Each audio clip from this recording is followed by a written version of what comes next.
Hello guys, ayan, magandang umaga sa ating lahat. Ipapakita ko sa inyo ang ating model house dito sa Biñang, Laguna. Ayan, si Amara Model, ayan, ganito. Single attached siya. Then ang lot area natin is 45 square meter, ang floor area natin is 43. Pasukin natin. We have a parking area. Ito magiging parking area niya. Ayan, kasya naman po dito yung isang sedan. Pero kung XUV po yung sasakyan natin, lampas siya ng bahagya dito. Kasi nag-turnover kami dito, chinik yung ang dala nung sasakyan ng buyer natin Innova, halos lampas naman po. Ang maganda dito guys, ayan, dito sa dahil dito tayo sa Biñang, Laguna, napakalapit sa Maynila, napakalapit sa SLEX. Ang ganito yung turnover natin. Ang turnover natin dito talagang ganito yung floor area natin dito sa baba. Ibig sabihin rock lang talaga. Kung ipapakinis nyo yan, lalagyan nyo ng tiles, kayo na talaga yung magpapalagay ng tiles. Nakapintura naman tayo guys. Ayan, nakapintura, naka-sliding. Then, itong kitchen natin, ayan, ganito yung turnover natin. Wala tayong cabinet dito sa baba. Then, ito, may maliit na space tayo dito. Airway kasi ito eh. Ayan, yung hangin humihigop dito, papunta dito sa may living area natin. Then, from here, dito sa living area, pupunta tayo ng parking area, may pinto naman tayo dyan. Ayan. Pwede kang magpalagay dito ng laundry area o kaya ay dirty kitchen. Regarding naman sa natin guys, sa toilet and bath natin, ang maganda dito, yung step natin, yan yung hagdanan natin, puro talaga siya na simento. Ayan, ibig sabihin, babalutan nyo na lang to ng tiles. Toilet and bath, ayan. Kung ano nakikita nyo dito, nakakalahati lang yung tiles natin.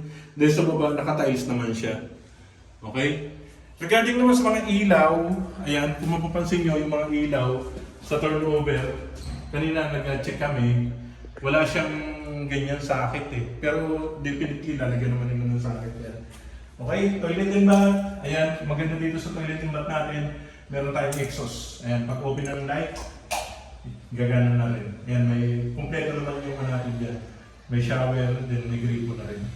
Okay, akit tayo dito sa second floor. Ang second floor natin is may 2 bedroom. Ayan, doon sa 2 bedroom natin, kung mapapansin nyo, wala talagang tiles. Ayan, kung anong turnover, kung nakikita nyo dito, wala siyang tiles. Then,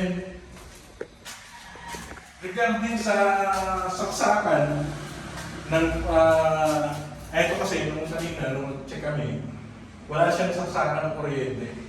Ibig sabihin, kayo magpapalinya, then ito yung para sa AC natin. Pwede dito, window type. Ayan. Siguro mga 0.6. Kasyang-kasya. Medyo malaki naman yung natin. Ayan. Ito yung first bedroom natin. May mga outlet. Kung makikita nyo, ayan, 4 yung outlet natin dito. Then, ang partition natin, ayan, double wall na carpet decks. Ito yung magiging master bedroom nyo. Ayan, ang maganda dito, may bintana ka dyan. Kung saan ba, hindi siya maliit. Okay? Ayan, ganito yung bintana natin. Then, medyo malaki naman yung natin, yung master bedroom. May kesame na siya, guys. Ayan. Ang price natin dito is 3.2. Available tayo ng bank and pag-ibig. Ang maganda dito, Biñang, Laguna, okay? Dito tayo sa Barangay San Antonio. Barangay San Antonio, Biñang, Laguna. At itong pinapakita ko ngayon ay si Amara Model. I-PM nyo lang ako, then we discuss the computation and the turnover about dito sa property.